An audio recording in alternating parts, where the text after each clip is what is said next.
stay too long.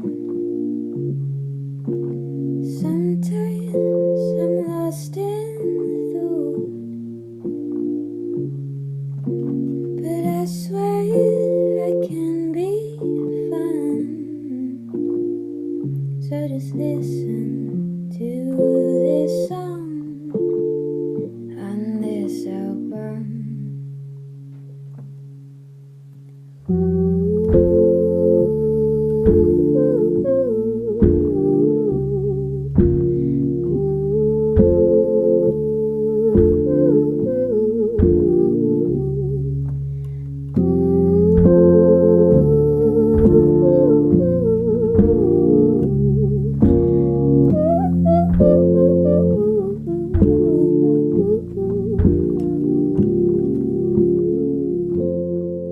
Hello everyone, hi! So, in this video I'm just gonna take you along my day with me and also show you what it is that I'm currently reading. So this morning I'm reading Heldenplatz by Thomas Bernhard. I think in English it is called Hero Square. And this is a play by Bernhard that he has written for the 100th anniversary of the Burgtheater in Vienna. And the Hero Square in Vienna is where 1938 Hitler announced the Anschluss of Austria to the German Nazi Reich. I actually have a picture in here of how, okay, it's not a very good picture, but like people were cheering and well, very excited. And yeah, in this play it's about a Jewish family, and the widow of the family still hears those cheers and screams from the Heldenplatz, even though it's like years and years and years later. So they're a Jewish family and she just cannot get that sound out of her mind. Like she keeps hearing it, it's super loud. And yeah, I mean, other than that, this is a very weird play to read, I find. Like I'm like halfway through, and yeah, it's like typical Bernhard, really hates Austria. Like every city is just shit. Austrians are all Nazis. Yeah, so you know. Anyways, I'm reading this for my class on postmodern writing. We talk a lot about Bernhard, and I haven't read a lot of Bernhard, so I thought I should better, be catching up. So I don't know, I started with this play. It's very weird. I feel like I'm looking at Bernhard the way he looks at me from this cover. Like, that's how I feel towards this writing. So yeah, I'll see you when I read something else.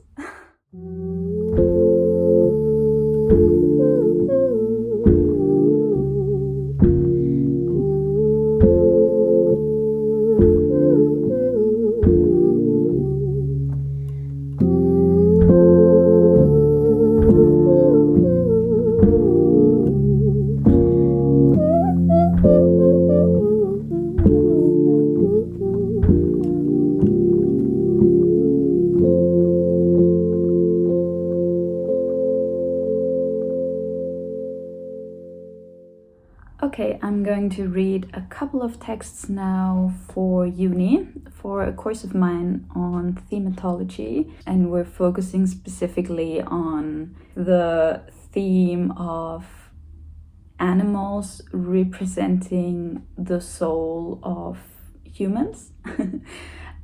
So there's like a disproportional amount of text that suggests that the human soul can be trapped within like a little gray mouse or within an elephant or something like that.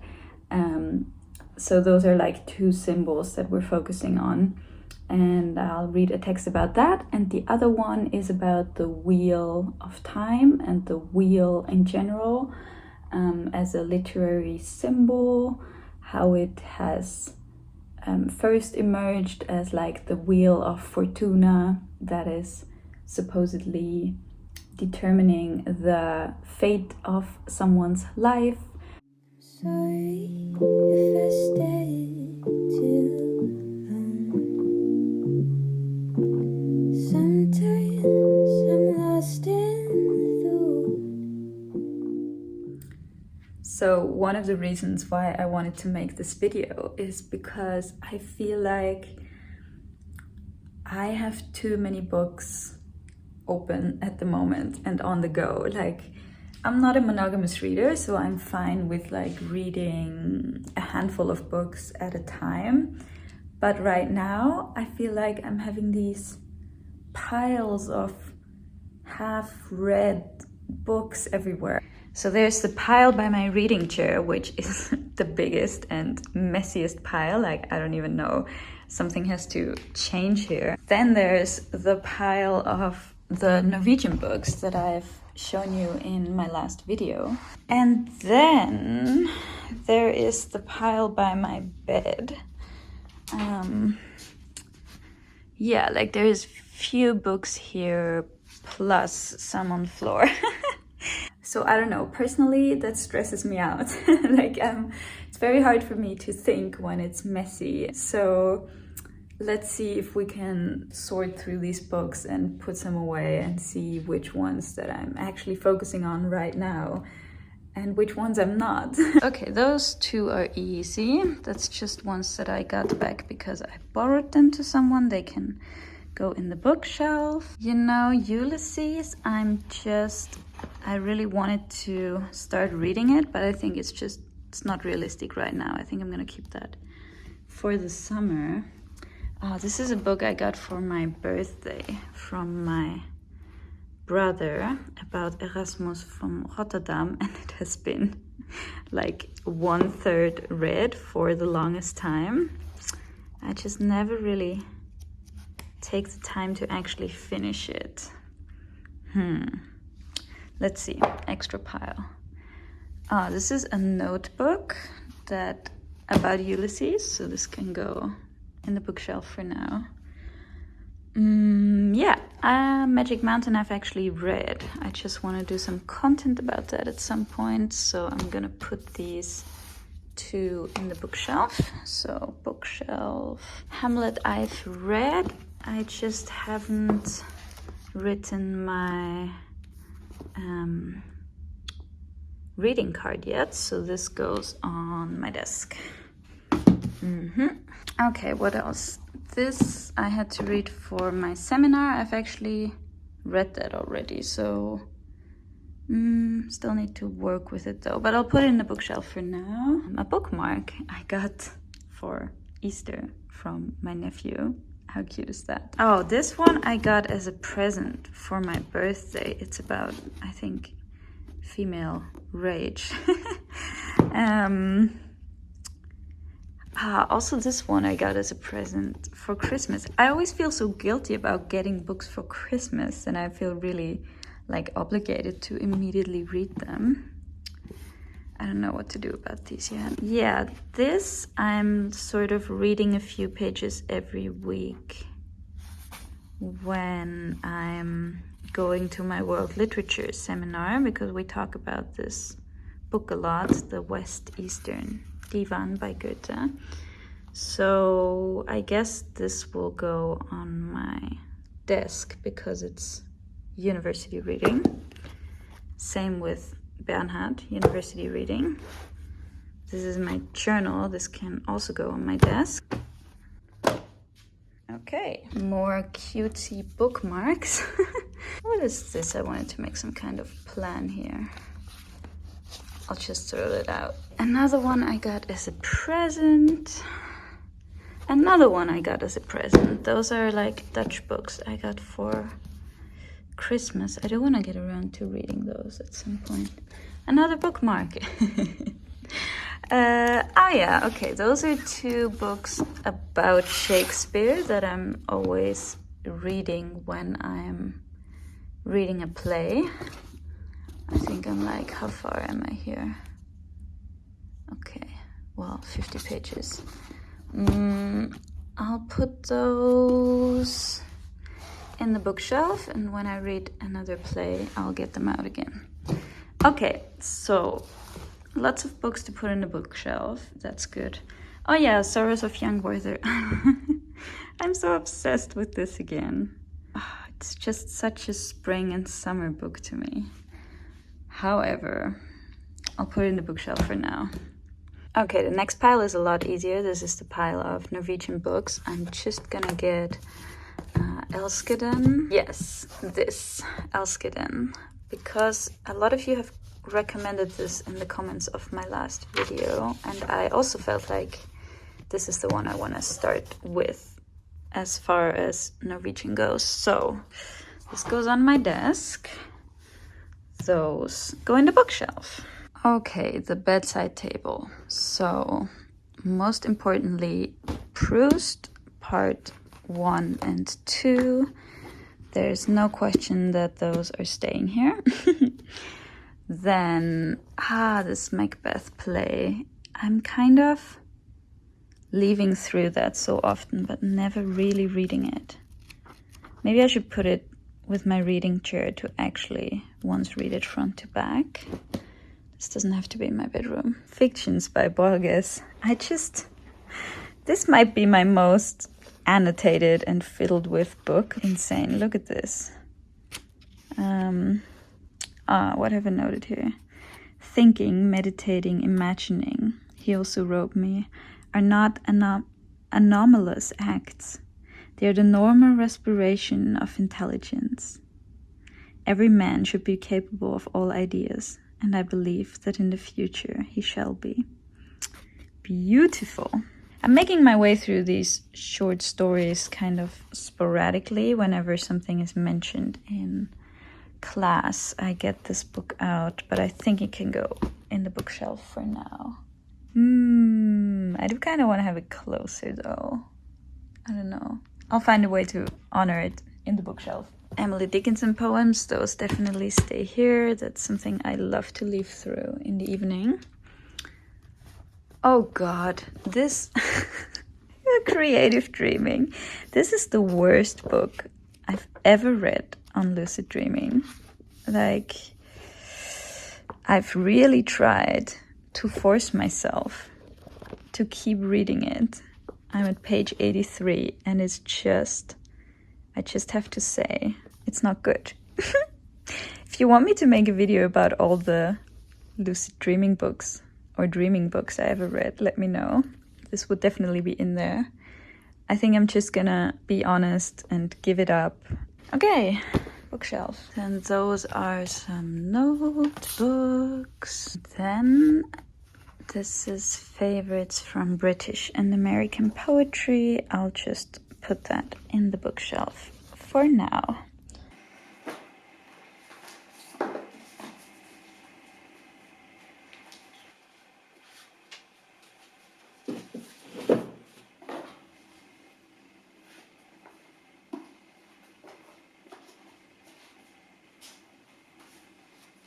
Okay, this is a lot better. Let me show you what I ended up with. This is on my desk, so that's the university reads plus Hamlet, where I still have to make a reading card. This is the reading chair situation, so I decided I'm just gonna finish this one, and after that I'll read Macbeth and the accompanying chapter in Harold Bloom's book on Shakespeare, and also 50 or so pages in this biography. So I have another Shakespeare play that's very exciting, and then I'm gonna choose one of the ones that I got as a present, and then after that I'll read Madame Bovary, because I've really been wanting to do that for such a long time. And then on my bedside table I just have Proust and Emily Dickinson, which is perfect. I hope this wasn't too confusing or overwhelming. I recognize that this is still a lot of books to read at the same time for some people. But to me, this really makes sense. Like, I have them separated by mood and by sort of the purpose they serve, right? Like the books on my bedside table, they're meant to calm me down and get me in a contemplative mood, and just, yeah, that's very different from like the books I usually have to read for university. I feel like I have to justify myself. But I don't. I study literature. Books are my life. This is my job. This is my job. So, you know, I already feel a lot clearer in my mind just by having those piles shrink by a lot. I still have 2 books to show you, actually. I've been reading a couple of self-help books again. The first one is Company of One, Why Staying Small is the Next Big Thing in Business. And it's about questioning the idea of growth, you know, because so often in business it's all about making more revenue, getting more customers, getting more subscribers, whatever. But the book argues that you should really ask yourself whether that's actually the kind of life you want to lead. Like, do you want to be a huge company? Do you want to manage other people? Or isn't it also nice to be a small company of one who can have like really personal relationships with the people that are, you know, interested in what you have to offer? And that's really lovely. I feel like this book has summed up a lot of the thoughts that I've been having about business, and yeah, I like how ethical the framework is, and it's really cool. I only have like 20 pages left, and I'm gonna do a little presentation in my COP group next week about it. So this weekend I'm probably gonna make a little PowerPoint and sum up the main points and things like that. So lovely, I can definitely recommend Paul Jarvis' Company of One. And then, I don't know, this title and cover are so cringy. I'm just, But I'm reading Loving Him Without Losing You with a girlfriend of mine. It's a book about how to stop disappearing in relationships, and that often, especially women, have a bit of a tendency to lose themselves and to give all their love and attention to the other person and sort of forget who they are, and they forget what they need and what makes them them. And yeah, I'm a little bit prone to that. I'm admitting it. I have little weak boundaries sometimes. So I'm reading it with a girlfriend of mine, and we're going very slowly. We're doing like 1 chapter a week. We're about halfway through, and then we like talk about our insights, we take notes and things like that. I feel like I'm outing myself here, but yeah, you know, ignoring the cringy title and the cringy color of the cover and the cringy writing, sometimes the insights are quite good sometimes. Okay, I'm now gonna put on some other clothes and I will go outside. I'll meet a girlfriend and we're gonna get some sushi and sit by the lake because it's a really beautiful day. And yeah, we just wanna like cherish that wonderful weather before it apparently gets a bit cooler again. So yeah, let's go outside.